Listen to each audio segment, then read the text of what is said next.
আসসালামু আলাইকুম এভরিওয়ান, আশা করছি সবাই ভালো আছেন। আমরাও ভালো আছি আলহামদুলিল্লাহ। নতুন আরও একটা ব্লগে সবাইকে ওয়েলকাম করছি।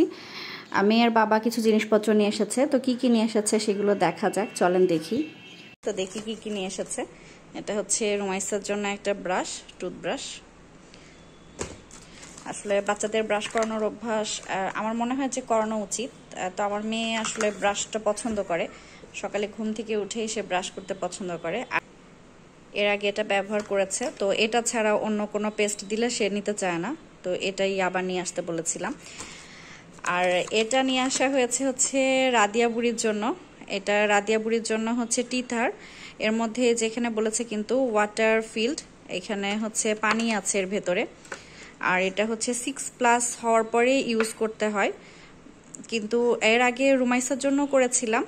তো রাদিয়া বুড়ির আবার হচ্ছে 6+ হওয়ার আগেই আসলে মনে হচ্ছে যে দাঁত হয়তো বা 7 মাসেই হয়ে যাবে, যার কারণে ইদানিং ওর একটু কামড়ানোর মানে প্রবলেম দেখা দিচ্ছে, তো এই কারণে এটা নিয়ে এসেছে ওর বাবা।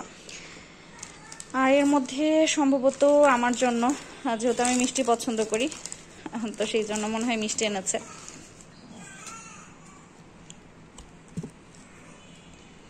এই মিষ্টিটা অনেক মজার। তো এই ছিল আমাদের তিনজনের জন্য ছোট্ট গিফট। মেয়ের বাবা কখনো আমাদের জন্য সেভাবে কোনো গিফট নিয়ে আসে না। সে যখন যেটা প্রয়োজন সেটা মানে আমাদের বলার আগেই দেখা যায় যে প্রয়োজন বুঝে নিয়ে আসে। তো সেটাই আসলে আমি গিফট হিসেবে গ্রহণ করি সব সময়, এভাবে আসলে আমরা চলছি। তো যেমন এই মিষ্টি খেতে আমি খুব পছন্দ করি, সে যখন সুযোগ পায় তখন দেখা যায় যে মানে খুশি করার জন্য মিষ্টি নিয়ে চলে আসে। আর বাচ্চাদের যখন যেটা প্রয়োজন তখন সেটা সময়ের আগেই মানে বলার আগেই নিয়ে চলে আসে। তো এটাই আসলে আমাদের জন্য উপহার। তো ঠিক আছে, এখনকার মতো ক্যামেরাটা অফ করি, পরে আবারও কথা হবে। সন্ধ্যার পরে আমরা চারজনে একটু সময় পার করি। দেখা যায় যে হয়তো ছোটটা আমি নিয়ে রাখি, আর ওর বাবা হয়তো বা বড়টার সাথে খেলাধুলা করে। মানে খুব সুন্দর একটা সময় পার হয় আমাদের এশার নামাজের আগ মুহূর্ত পর্যন্ত। কারণ ওই সময় হচ্ছে মেয়ের বাবা আবার নামাজে যায়, তারপরে আবার সে আবার একটু আরবি পড়ে। তো এই জন্য যতটুকু সময় পাওয়া যায় ততটুকু আসলে বাচ্চাদের সাথে আমরা কাটানোর চেষ্টা করি। তো এরপরে হচ্ছে ছোটোটাকে নিয়ে আমি একটু বাহিরে যাব অল্প কিছু সময়ের জন্য, মানে আধ ঘন্টার মতো সময়। তো আর বড়টাকে ওর বাবার কাছে রেখে যাচ্ছি। কিছু কাজ আছে, ছোট ছোট কিছু জিনিসপত্র কেনার আছে, আর অনেক দিন বাহিরে যাওয়া হয় না। তো ছোট মেয়ে কিন্তু একদম যদি আমি জার্নিতে বলেন বা কোনো রিক্সা অটোতে উঠলেই সে অনেক খুশি, সে চুপচাপ থাকে।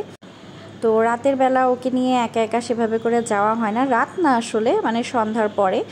আর আমাদের নাটোরে আসলে চলাফেরা করে আমার খুব একটা বেশি অসুবিধা হয় না, কারণ এখানে আমি অভ্যস্ত। তো আমার কাজ শেষ করে আমি চলে এসেছি। আর তারপরে যে ছোটো মেয়েটার হাতে তিঠাতটা দিয়েছি, তো ওইটা আসলে সে খুব একটা বেশি নিতে চাচ্ছে না, তারপরেও হাতের মধ্যে দেওয়ার চেষ্টা করি, কারণ এটা দিলে একটু মানে ওর একটু কষ্টটা কম হবে, তো সেই জন্য। আর বড় মেয়ে এসে পাশে বসে বসে দেখছে তার বোন কি করে। তো কয়েকটা জিনিস আপনাদের সাথে শেয়ার করি। এখানে ছোট্ট একটা মগটা অনেক কিউট, দেখতে অনেক সুন্দর। এটা আমার আম্মু রুমাইসাকে দিয়েছে কিনে। আর আমার হচ্ছে এই আচারের যে চামচটা, এটা হচ্ছে আছে একটা, তবে এই সাইজটা আমার কাছে ভালো লেগেছে, তো এটা নিয়েছি। আর আমার একটা স্প্যাচুলা হচ্ছে রুমাইসা বাহিরে ফেলে দিয়েছে, তো সেই জন্য ওইটা একটা নিয়েছি। আর এখানে যে মগটা দেখতে পাচ্ছেন, এটা হচ্ছে রুমাইসা রাদিয়ার বাবা অফিস থেকে পেয়েছে, তো এটা নিয়ে এসেছে। তো মগটা কিন্তু অনেক সুন্দর, দেখতে খুবই ভালো লাগছিল। আর এদিকে হচ্ছে তালশাঁস নিয়ে আসা হয়েছে, তো তালশাঁসটা একটু পরিষ্কার করে দিলাম। এই নরম যখন থাকে না তালশাঁসটা, তখন আমার কাছে খুব ভালো লাগে, শক্ত হয়ে গেলে আর ভালো লাগে না। তো রুমাইসাকে একটু দিলাম, তবে ও খেতে খুব একটা বেশি পছন্দ করলো না, ও আসলে খায়নি, পরে আমি একাই খেয়ে নিয়েছি। তো এখন হচ্ছে একটু মশলা করব।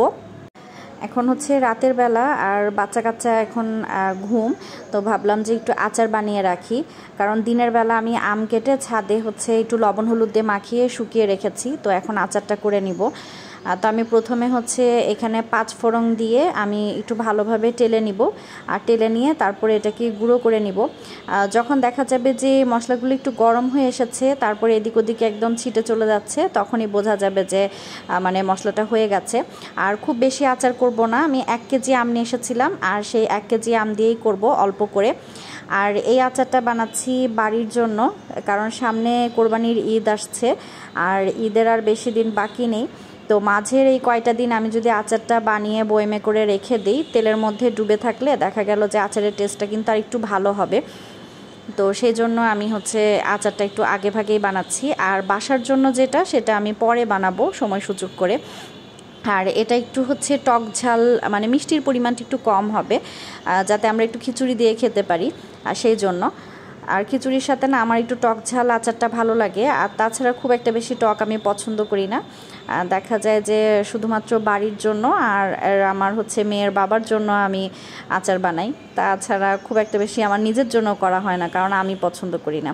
তো যাই হোক, এটা আমি এখন গুঁড়ো করে নিয়ে তারপরে রেখে দিচ্ছি। আর আমি এখন বড় সাইজের একটা কড়াই নিয়ে নিলাম। আচার বানানোর জন্য সবসময় বড় কড়াইতেই বেশি ভালো হয়, মানে একটু নাড়াচাড়া করে সুবিধা হয় আর কি।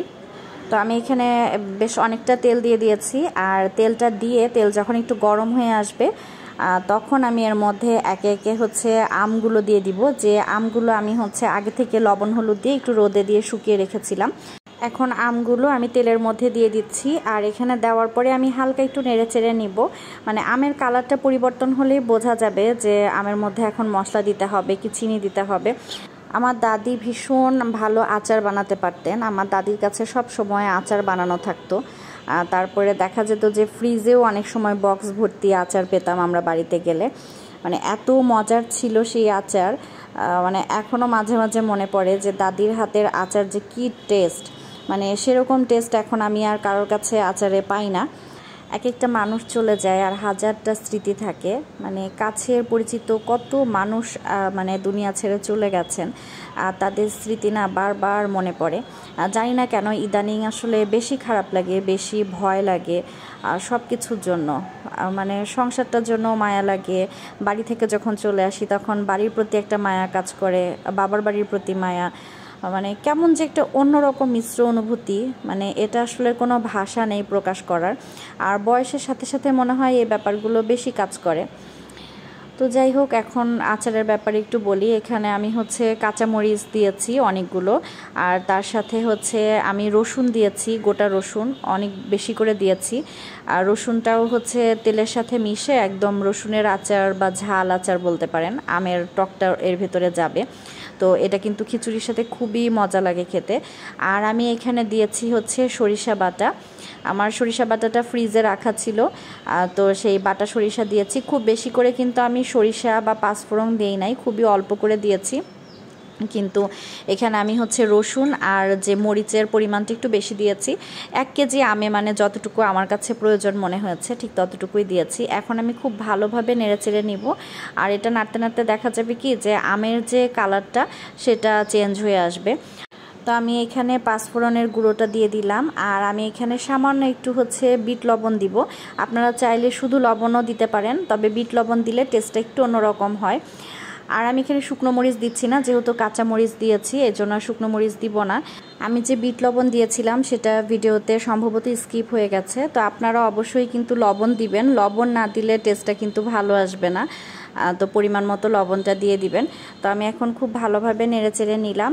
আর এখন হচ্ছে আমি কালারটা যখন পরিবর্তন হয়ে আসছে তখন দেখেন একদম তেলটা কিন্তু একদিকে আর মশলা আর আমের অংশটা একপাশে চলে যাবে, মানে তেলের সাথে আমটা খুব ভালোভাবে মিশে যাবে। এখন হচ্ছে আমি একটু দেখে নিচ্ছি যে ভালোভাবে সেদ্ধ হয়েছে কিনা, মানে নরম হয়ে এসেছে কিনা। তো একটা রসুন যখন আমি দেখলাম যে নরম হয়ে গেছে আর এটার ভেতরে কিন্তু তেল আরও যাবে, এজন্য অনেকক্ষণ ধরে আসলে নাড়তে হবে। আচার করতে গেলে না অনেকটা সময় লাগে। আর এরকম গোটা গোটা থাকলে একরকম টেস্ট হয়। যেই আমটার মানে আঁশ বেশি থাকে সেটা একটু গোটা গোটা থাকে, কিন্তু আঁশ না থাকলে এটা হচ্ছে খোসাটা আর আমের আটির অংশটা এগুলো সব আলাদা হয়ে যাবে, মানে তেলের সাথে একদম মিশে যাবে আর কি। তো আপনারা চাইলে আমার এই আচারের রেসিপিটা ফলো করতে পারেন। আশা করছি নিরাশ হবেন না, একবার বানিয়ে দেখেন। আচারের টেস্টটা অনেক ভালো আসে, খুবই ভালো লাগে খেতে।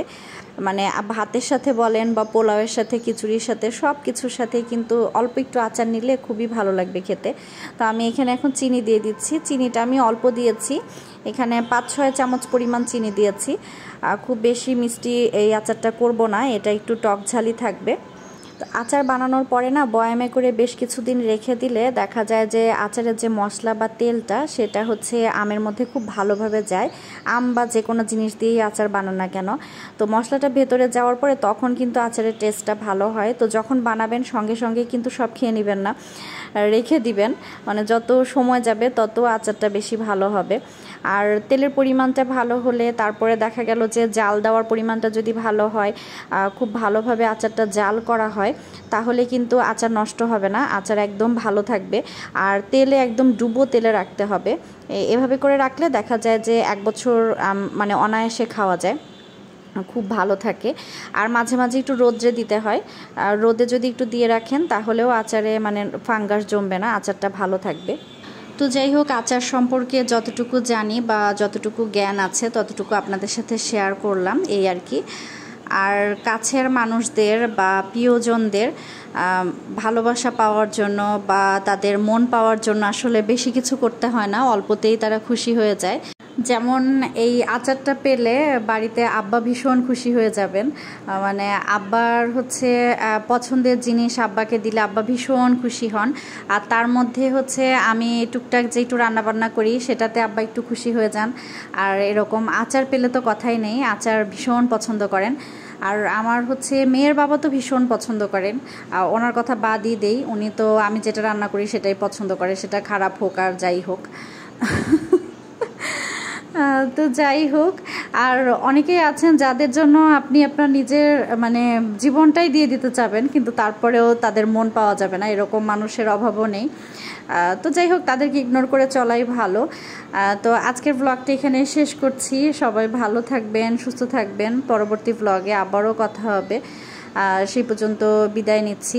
আমাদের জন্য অবশ্যই মন থেকে দোয়া করবেন। যদি আমার আজকের ব্লগটা ভালো লাগে তাহলে অবশ্যই একটা লাইক দিয়ে দিবেন, আর শেয়ার করতে মন চাইলে আপনাদের ফ্রেন্ডস অ্যান্ড ফ্যামিলির সাথে শেয়ার করতে পারেন। আর আমার চ্যানেলে যদি আজকে নতুন হয়ে থাকেন তাহলে অবশ্যই আমার চ্যানেলটিকে সাবস্ক্রাইব করবেন, আর পাশে থাকার জন্য ছোট্ট বেলটাকে বাজিয়ে দিবেন। তো ঠিক আছে, আজকের মতো এখানে বিদায় নিচ্ছি। সবাই ভালো থাকবেন। আল্লাহ হাফিজ।